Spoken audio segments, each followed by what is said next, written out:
छत्तीसगढ़ विधानसभा चुनाव से पहले राज्य के मुख्यमंत्री भूपेश बघेल ने किसानों की कर्जा माफी को लेकर एक बड़ा ऐलान किया है। उन्होंने कहा कि अगर उनकी सरकार दोबारा बनती है तो वो किसानों का कर्ज पहले की तरह माफ कर देंगे।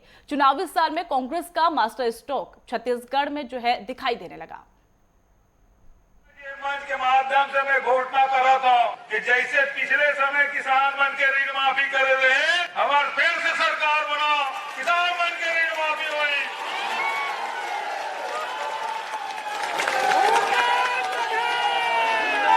किसान के फिर ऋण माफी हुई, कांग्रेस की सरकार बना। मध्य प्रदेश में कांग्रेस पार्टी अपने प्रत्याशियों की लिस्ट जो है उनके द्वारा जारी कर चुकी है। लिस्ट में कई नेताओं की उम्मीदवारी को लेकर अब विरोध जो है वो होना शुरू हो गया। भोपाल में पूर्व मुख्यमंत्री और पार्टी के प्रदेश अध्यक्ष कमलनाथ के आवास के बाहर कांग्रेस कार्यकर्ताओं ने विरोध प्रदर्शन किया। शुजालपुर से योगेंद्र सिंह बंटी बना के समर्थकों ने उनके लिए टिकट मांगने को लेकर उनके आवास के सामने धरना दिया। योगेंद्र के समर्थक पिछले 3 दिनों से कमलनाथ के आवास पर धरना दे रहे हैं। बता दें कि कांग्रेस ने रामवीर सिंह को मैदान में उतारा है।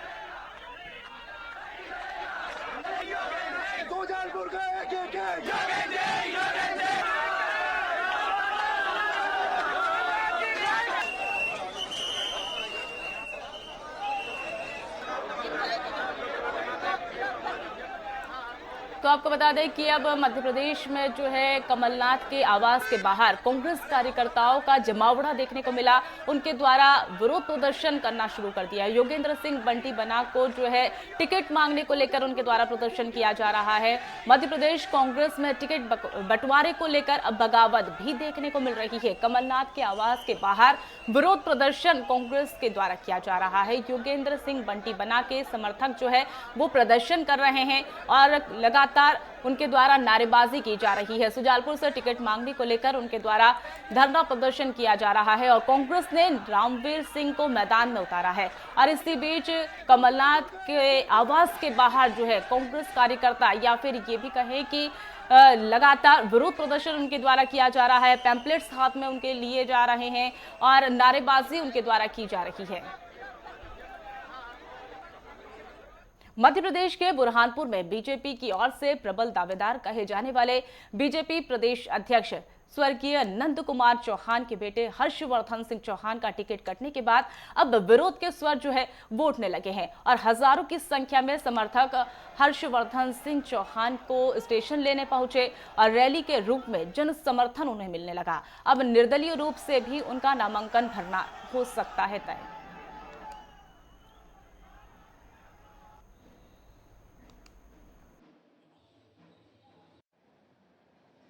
पूरे मध्य प्रदेश में भाजपा का झंडा लहराने के लिए अपना जीवन दान पर रख दिया और उसी गाड़ी पर सवार होकर आज हमारा भतीजे को हम लेने आए हैं। जैसी जनसेवा नंद चौहान ने करी, जैसी जनसेवा ये करेगा ऐसा हमारी उम्मीद ही नहीं पूर्ण विश्वास भी है। जब भी चौहान परिवार पर राजनीतिक संकट आया है, चार वाला परिवार उनके साथ खड़ा है। मध्य प्रदेश में विधानसभा चुनाव के लिए नामांकन दाखिल करने की प्रक्रिया शुरू हो चुकी है। दतिया से बीजेपी उम्मीदवार और गृह मंत्री डॉक्टर नरोत्तम मिश्रा ने नामांकन दाखिल किया और वो अपने कुछ समर्थकों के साथ कलेक्ट्रेट पहुंचे और वहां पर रिटर्निंग अधिकारी को नामांकन फॉर्म उनके द्वारा सौंपा गया। और नामांकन से पहले डॉक्टर नरोत्तम मिश्रा ने मां पीताम्बरा के मंदिर पहुंचे, वहां पर दर्शन किए और इसके बाद नामांकन दाखिल किया गया।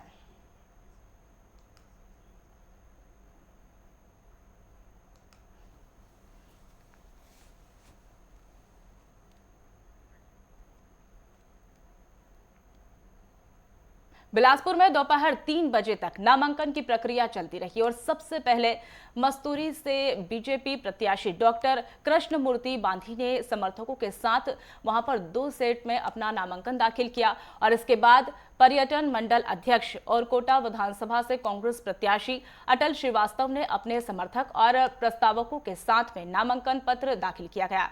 और इसके अलावा तखतपुर से कांग्रेस प्रत्याशी डॉक्टर रश्मि आशीष सिंह ने 1 सेट नामांकन जमा किया।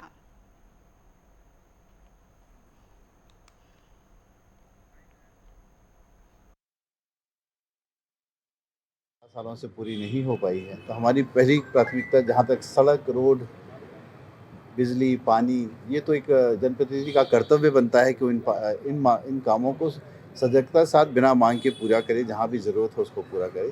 साथ में अपने क्षेत्र के बड़े विकास के लिए कि अब एजुकेशंस के बहुत सारे, शिक्षा के बहुत सारी ज़रूरतें हैं। आत्मानंद स्कूल वहाँ पे केवल एक ही खुल पाया है। तो कोशिश होगी कि जो मुख्यमंत्री जी हमारे आत्मानंद स्कूल की सौगात पूरे प्रदेश में 722 आत्मानंद स्कूल खुले हैं, वो आत्मानंद स्कूल हमारे कोटा विधानसभा क्षेत्र के चारों ब्लॉकों में खुले। शिक्षा में बेलगैना क्षेत्र में कॉलेज की कमी है। हमारे आदिवासी अंचल में रहने वालों को दूर कोटा या बिलासपुर पढ़ने आना पड़ता है, उसके लिए ध्यान दिया जाएगा। मेरा वोट कटेगा तो किसको राजनीतिक लाभ मिलेगा, तो उनको राजनीतिक लाभ देने के लिए ही ये एक राजनीतिक षड्यंत्र रचा गया है। और हमने देखा है उनको कई पदों पर कितनी जवाबदेही के साथ काम किया है, किसी चीज का संगठन में कितना निर्देशों का पालन किया है। हमने भी देखा है कि क्षेत्र में उनकी सक्रियता कितनी है, उनकी प्रशासनिक क्षमताओं को भी देखा है कि किस तरीके से लाभ कर रहे हैं। वो सभी मसूरी की जनता ने देखा है, उसका निर्णय मसूरी की जनता ने करेंगे। लेकिन एक बात का सत्य है कि वो किसी को राजनीतिक लाभ दिलाने के लिए यह प्रयास किया जा रहा है। मेरा हिंदू तिथि के अनुसार 2:58 के बाद दशमी लग रहा है, इसलिए आज दशहरा है। देखिए, जो बड़ा नाम मीडिया के लिए बड़ा होगा, विधानसभा जो लगती है रायपुर में उसके लिए बड़ा होगा, लेकिन अगर बड़ा नाम है तो अपने क्षेत्र में रहना था। क्षेत्र से पलायन ही साबित करता है उनके मानसिकता को। और मैं ज़्यादा कुछ नहीं कहूँगी, मेरे लिए बहुत सम्माननीय बड़े हैं। और अपना क्षेत्र छोड़ना, अनेक बार दल बदल करना, कांग्रेस ने उन्हें राजनीति में स्थापित किया और उसके बाद कांग्रेस के बाद वो विद्याचरण जी के साथ एनसीपी में भी चले गए थे, फिर जोगी कांग्रेस में गए। तो ये उनका चौथा दल है। नहीं, जनता कांग्रेस है। जनता कांग्रेस छत्तीसगढ़ पार्टी से। मुद्दे वहाँ पे बहुत सारे हैं और सबसे बड़े मुद्दा वहाँ पलायन है, बेरोजगारी है, सड़क है, बिजली है। ये सारे मुद्दे रहेंगे। विकास हमारा मुद्दा रहेगा, वहाँ के शिक्षा मुद्दा रहेगा, स्वास्थ्य रहेगा। छत्तीसगढ़ के नक्सल प्रभावित बस्तर जिले के चांदामेटा गांव में 335 वोटर पहली बार वोट डालेंगे। और इससे पहले सीआरपीएफ ने गांव में एक शिविर बनाया और इसमें नक्सलियों को मलकानगिरी इलाके में भागना पड़ा और वहां पर वोट देने का माहौल बना। और पहले गांव वालों को वोट देने के लिए 7-8 किलोमीटर दूर झिंगुर गांव में जाना पड़ता था। और इस बार मतदान गांव के में बने वहां पर एक नए स्कूल में होगा।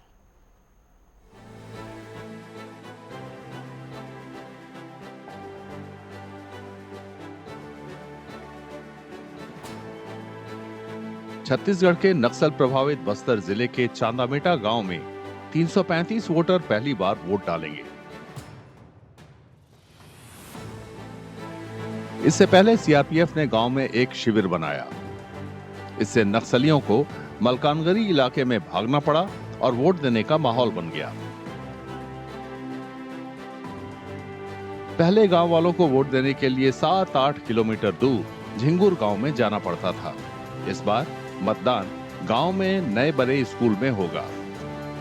पहले तो वो मतलब 2006-7 में झिंगुर जाके देते थे। अभी फिलहाल बना है कि भवन और कॉलिंग बूथ भी बना है, तो इसलिए अब पास में देने का सुविधा भी हो गया कि स्कूल बनने के कारण। फिर रोड भी आ गया, वो रोड और कैंप, रोड का मदद किया कैंप, उस कारण से जल्दी रोड होने के कारण स्कूल भी बन गया। फिर कॉलिंग बूथ इसी में बन गया, फिर हमको दूर जाना नहीं पड़ेगा वोट देने के लिए। नहीं, पहले से है। हाँ, जी।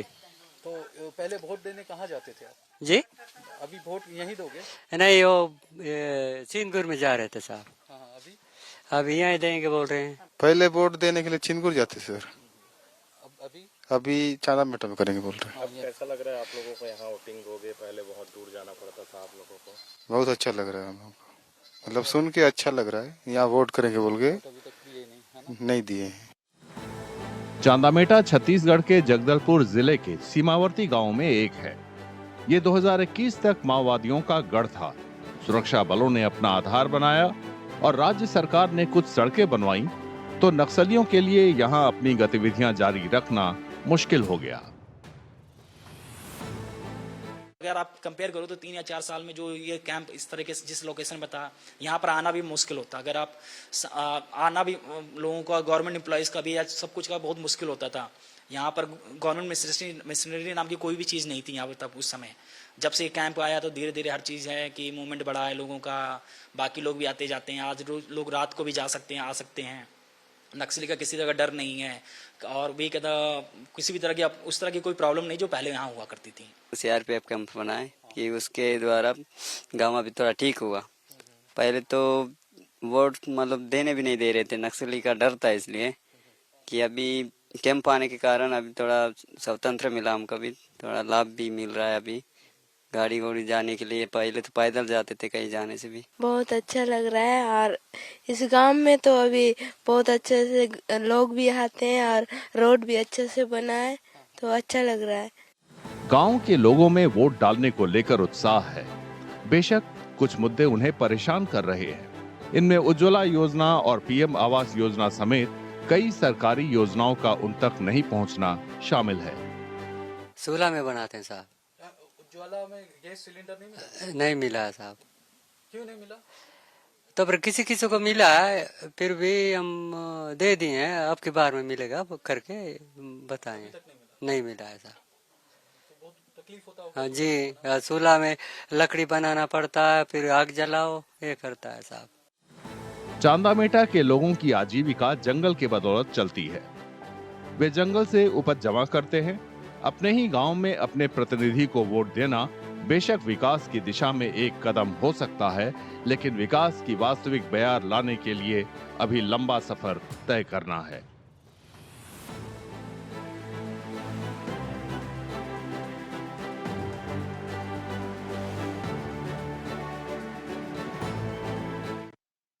छत्तीसगढ़ कांग्रेस पहले चरण के मतदान से पहले घोषणा पत्र जारी करेगी। इसकी जानकारी अंबिकापुर में डिप्टी CM TS सिंह ने दी। उन्होंने कहा कि प्रदेश प्रभारी कुमारी शैलजा और मुख्यमंत्री भूपेश बघेल की मौजूदगी में घोषणा पत्र को लेकर 22 अक्टूबर को चर्चा हुई थी और उस वक्त घोषणा पत्र समिति के सभी सदस्य ऑनलाइन जुड़े हुए थे। 7 तारीख को पहला मतदान है, पहले फेज का मतदान है, तो स्वाभाविक है 7 तारीख के पहले कुछ दिन जिसमें कि घोषणा पत्र के प्रारूप को लोगों तक पहले 20 विधानसभाओं में जो चुनाव हो रहे हैं उन तक पहुंचाया जा सके। उस बात को देख के घोषणा पत्र में प्रकाशन के बाद वितरण हो जाएगा। कल इस पे चर्चा हुई, शैलजा जी थी वहाँ, पॉलिटिकल अफेयर्स जो हमारी कमेटी है, कोऑर्डिनेशन कमेटी है, उसके सदस्य ऑनलाइन भी हम लोग जुड़ के और हम लोगों ने चर्चाएं की, स्थिति के बारे में भी चर्चा की और घोषणा पत्र के अगर कोई सुझाव थे वो भी हम लोगों ने। केंद्रीय नागरिक उड्डयन मंत्री ज्योतिरादित्य सिंधिया विजयदशमी के अवसर पर शाही वेशभूषा में सिंधिया राजवंश के देवघर पहुंचे और वहां पर बेटे युवराज महाआर्यमन के सिंधिया के साथ उन्होंने शस्त्र की पूजा की और इस दौरान कुल देवताओं को भी उनके द्वारा नमन करते हुए पूजा अर्चना की गई। वहीं सिंधिया परिवार में धूमधाम के साथ दशहरा मनाने की परंपरा है पुरानी और इसके बाद राजशाही खत्म होने के बाद परंपराएं सीमित हो गई है, लेकिन परिवार के मुखिया अब भी हर साल देवघर जरूर पहुंचते हैं।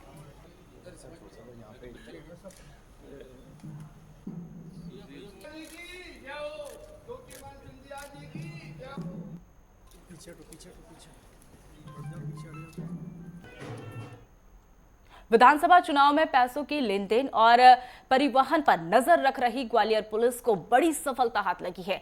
पुलिस ने चेकिंग के दौरान एक व्यक्ति से 47 लाख रुपए की कीमत के 500 और 1000 के पुराने नोट पकड़े हैं।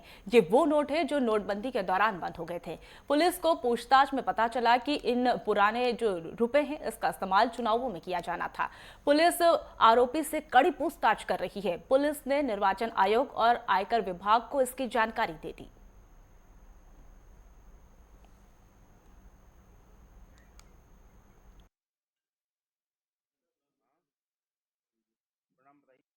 एक सूचना मिली थी कि मुरैना की तरफ से एक स्प्लेंडर मोटरसाइकिल से काफ़ी भारी मात्रा में कैश लेके आदमी आ रहा है। तो एडिशनल एसपी हमारे ऋषिकेश मीणा जो क्राइम ब्रांच देख रहे हैं, उन्होंने नागिन सिकरवार और टीआई अमर सिंह सिकरवार, इन लोगों ने टीम बनाकर ITM के पास भेजा था। जब वहाँ चेकिंग चालू करी गई है सुबह के टाइम में, तो उसमें ये एक मोटरसाइकिल दिखी जिसमें संदिग्ध व्यक्ति था।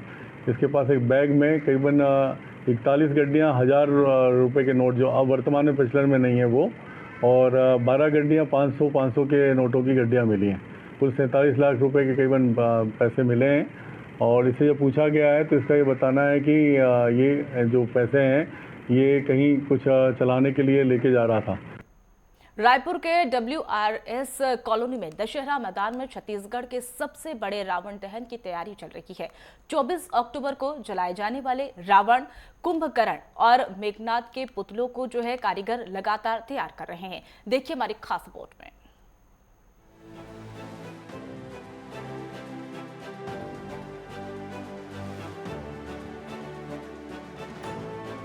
रायपुर के WRS कॉलोनी के दशहरा मैदान में छत्तीसगढ़ के सबसे बड़े रावण दहन की तैयारी चल रही है। 24 अक्टूबर को जलाए जाने वाले रावण, कुंभकर्ण और मेघनाथ के पुतलों को कारीगर लगातार तैयार कर रहे हैं।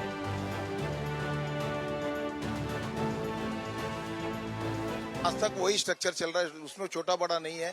मेघनाथ, कुंभकर्ण और रावण जी का जैसे बनता है वैसे बनता है। थोड़ा से सिर्फ आपको कुंभकर्ण का जो सिंग लगा हुआ है उसका आकर्षण है। बाकी पहले लंकनी वगैरह सब बनता था, अभी 20-25 साल से नहीं बनता है। आतिशबाजी जो है इस बार वेस्ट बंगाल से आया हुआ है, वो उन लोग को जो कमाल करेगा वही सबसे बड़ा कमाल रहेगा। दशहरा तो रावण तो वही है। उत्सव के दौरान सुरक्षा के भी व्यापक इंतजाम किए गए हैं। साथ ही लोगों की सुविधाओं का भी पूरा ख्याल रखा जा रहा है। ये बुराई पर अच्छाई की जीत है, वह कार्यक्रम मनाया जा रहा है। 53वां साल है जो यहाँ पर हम लोग दशहरा उत्सव मना रहे हैं, और क्योंकि ये छत्तीसगढ़ का सबसे बड़ा दशहरा उत्सव यहाँ पर मनाया जाता है। 1 से 1.5 लाख लोग यहाँ पर आते हैं कार्यक्रम में। सुरक्षा के पूरा पुख्ते इंतजाम यहाँ पर किए गए हैं। CCTV कैमरा लगाया गया है, फायर ब्रिगेड लगाई गई है, 2000 पुलिस बल लगाए गए हैं। दशहरा सबसे बड़े हिंदू त्योहारों में से एक है। इसे नवरात्रि के 10वें दिन मनाया जाता है। दशहरे को बुराई पर अच्छाई की जीत का प्रतीक माना जाता है।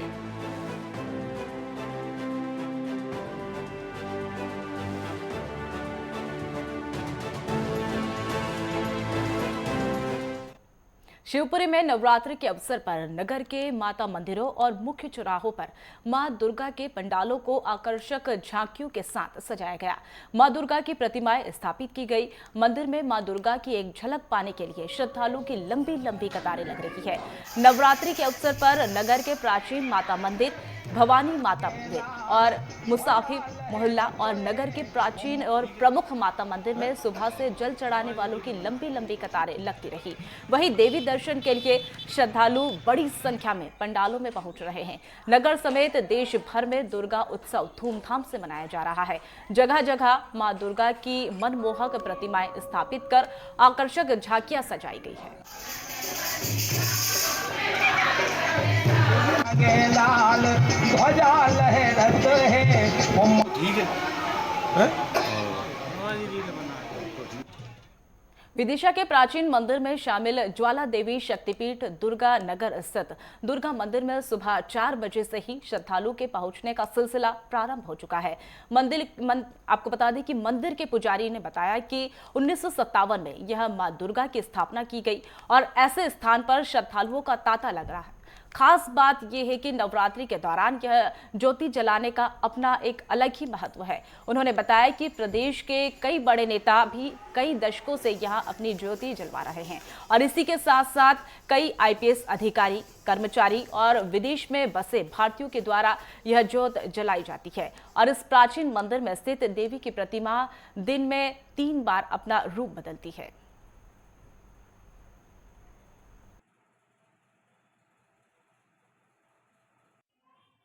माँ भगवती की आशीर्वाद से विदिशा दशहरे की सब विदिशा की शुभकामना सबके साथ हो। हृदय से मैया की कृपा बनी हुई। आज ज्वाला देवी के सप्तमी की दिन है। आज महाआरती, कल महाआरती है, परसों हवन है और आज निशा पूजन है, सहस्त्रार्चन है। 12 से 4 के बीच में माँ के 16 प्रकार के स्नान होते हैं एवं जहाँ पर 900 जूट जल रही है, जिसमें 800 जूट तेल की, 101 जूट घी की और 50% जूट जल रही है। माँ 3 रूप बदलती हैं, 8 से 12 35 वर्ष की आयु, 12 4 बुजुर्ग, 4 से 7 कन्या का रूप। यहाँ पर जो मनोकामना पूर्ण होती है वो लोग जूट जलाते हैं। बच्चा बौड़ा बौड़ी शादी ब्याह वो लोग विशेष तौर से आस्था का केंद्र है। प्रातः 4 बजे मंदिर खुल जाता है। आज रात भर जगेगा, कल रात में खुलेगा, परसों रात में 24 घंटा मंदिर दरबार खुला रहेगा। विदिशा की जनता उमड़ रही है